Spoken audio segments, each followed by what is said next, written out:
2020 वो साल रहा जिसे भूलना मुश्किल है। बच्चे, बूढ़े हों या जवान, सभी के लिए साल 2020 बहुत अलग रहा।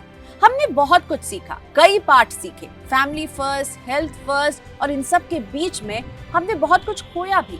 कुछ ने अपनों को खोया, कुछ ने अपने घर को खोया, कुछ ने रोजगार को भी खोया। लेकिन अब इंतजार है कि जब नया साल आएगा तो इस उम्मीद पर हम सभी की नजर टिकी है कि शायद चीजें बदलेंगी, बेहतर होंगी। और यही वो वक्त है जब हमें ठहर कर इस गुजरे हुए साल को देखना चाहिए और समझना चाहिए कि इस बीते हुए साल से हम क्या कुछ लेकर आगे बढ़ेंगे। देश में लॉकडाउन लगा, हम सबकी जिंदगी चार दीवारी में सिमट कर रह गई। स्कूल, कॉलेज, दफ्तर, सब पर ताला लग गया था। हमें लग रहा था जिंदगी ठहर गई है, लेकिन तब भी जिंदगी चल रही थी। कहते हैं ना, चलती का ही नाम जिंदगी है और जिंदगी चलने का ही नाम है। बस इसके चलने का अंदाज बदल गया था। हम जब बहुत कुछ खो रहे थे तो हम तभी पा रहे थे डिजिटल इंडिया की रफ्तार को भी। आपके घर में पहुंचने वाला दूध, आपके बच्चों का स्कूल, आपकी नौकरियां, आपके घर में डिलीवर होने वाली कार, सभी ऑनलाइन रूट से आप तक पहुंच रहे थे। ये सब एक दिन तो होना ही था, लेकिन कोरोना साल ने इसकी रफ्तार में जोरदार स्पीड डाल दी।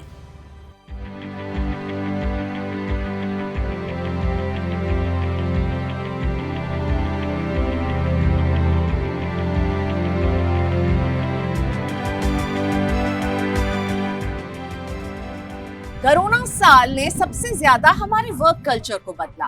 हमने वर्क फ्रॉम होम करना सीखा।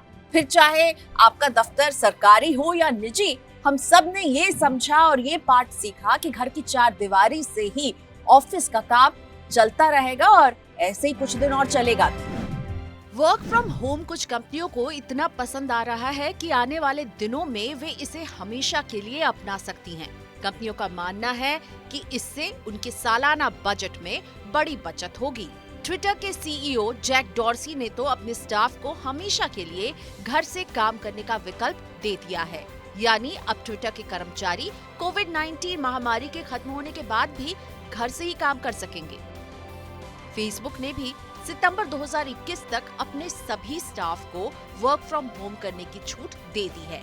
फेसबुक के सीईओ मार्क जकरबर्ग ने एक इंटरव्यू में कहा था कि कंपनी अगले 5 से 10 सालों में आधे कर्मचारियों को स्थायी रूप से घर से काम करने का मौका दे सकती है। स्कूल, कॉलेज और यूनिवर्सिटीज सब बंद हो गए थे, सब पर ताला पड़ गया था। 15 लाख स्कूल, 40,000 कॉलेजेस सब बंद थे। लेकिन तभी एक तस्वीर उभर कर आती है। पेड़ के बीच में एक शिक्षक बैठे हुए हैं और अपने मोबाइल फोन के जरिए अपने क्लास को पढ़ा रहे थे। यही है नया इंडिया, जहां स्कूल कॉलेज में अगर ताले लगे थे, लेकिन पढ़ाई जारी रही डिजिटल इंडिया के सहारे।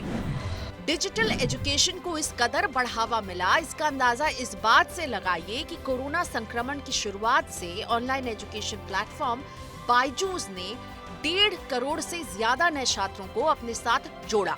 बायजूस की शेयरों की कुल कीमत अब 80,000 करोड़ रुपए से ज्यादा है। ये देश के शिक्षा और साक्षरता बजट का लगभग 1.25 गुना है। हालांकि ऑनलाइन शिक्षा प्रणाली में अभी भी बहुत सी चुनौतियां हैं, जिसमें सबसे बड़ी है इंटरनेट की सुविधा। साल 2017-18 के नेशनल सैंपल सर्वे के आंकड़ों के मुताबिक सिर्फ 42% शहरी और 15% ग्रामीण परिवारों के पास इंटरनेट की सुविधा मौजूद थी।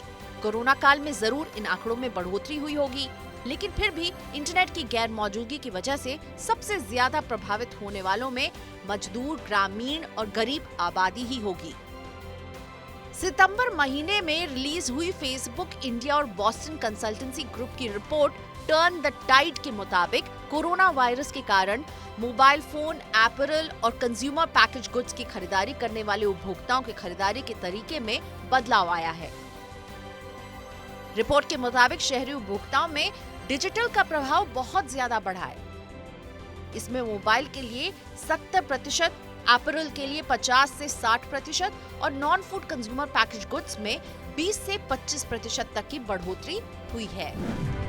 अगर कंज्यूमर्स खरीदारी करने का तरीका बदल रहे थे तो पेमेंट करने का तरीका भी बदल गया। हम सबने सीख लिया कि डिजिटल पेमेंट कैसे होते हैं और सबने इसे एक्सेप्ट करना भी सीख लिया। इसीलिए रिक्शा वाले से लेकर चाय वाले, सब्जी वाले और यहाँ तक कि 5 स्टार होटल सभी अब डिजिटल पेमेंट के जरिए पेमेंट ले रहे हैं। एक जानकारी के मुताबिक भारत में गूगल पे, पेटीएम, फोन पे और भीम जैसे यूपीआई प्लेटफॉर्म पर हर महीने करीब 122 करोड़ लेन देन होते हैं। त्योहारी सीजन के दौरान ई कॉमर्स वेबसाइट्स की तरफ से चल रही ऑनलाइन सेल में ग्राहकों के लिए काफी शानदार ऑफर पेश किए गए। इस बीच लोगों ने जमकर शॉपिंग भी की। इस दौरान खास बात ये रही कि लोगों ने इस बार कैश ऑन डिलीवरी के बजाय डिजिटल पेमेंट के ऑप्शन को ज्यादा पसंद किया।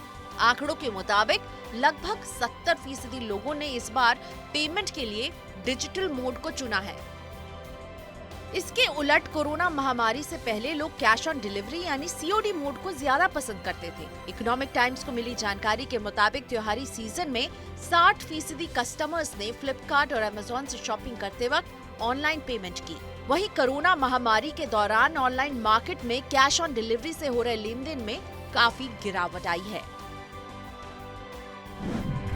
बदलते हुए इंडिया ने अपने मनोरंजन के लिए भी बदले हुए प्लेटफॉर्म को ही चुना।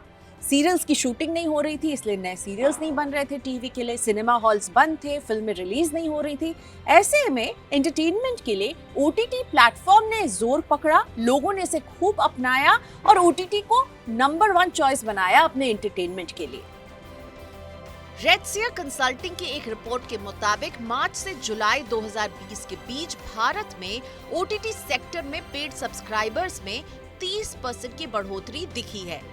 इस बात से इसका अंदाजा लगाइए कि सुशांत सिंह राजपूत की आखिरी फिल्म दिल बेचारा को 7.5 करोड़ से ज्यादा लोगों ने देखा। अर्नेस्ट एंड यंग की रिपोर्ट के मुताबिक देश में इस साल के आखिर तक ओटीटी यूजर का आंकड़ा 50 करोड़ होने वाला है। यूएस के बाद भारत दूसरा सबसे बड़ा ओटीटी मार्केट होगा। हिंदी के अलावा बंगाली, पंजाबी, तमिल, तेलुगु, मराठी समेत दूसरी क्षेत्रीय भाषाओं में वीडियो स्ट्रीमिंग, म्यूजिक, पॉडकास्ट वाले 95 से ज्यादा ओटीटी प्लेटफॉर्म लॉन्च हो चुके हैं।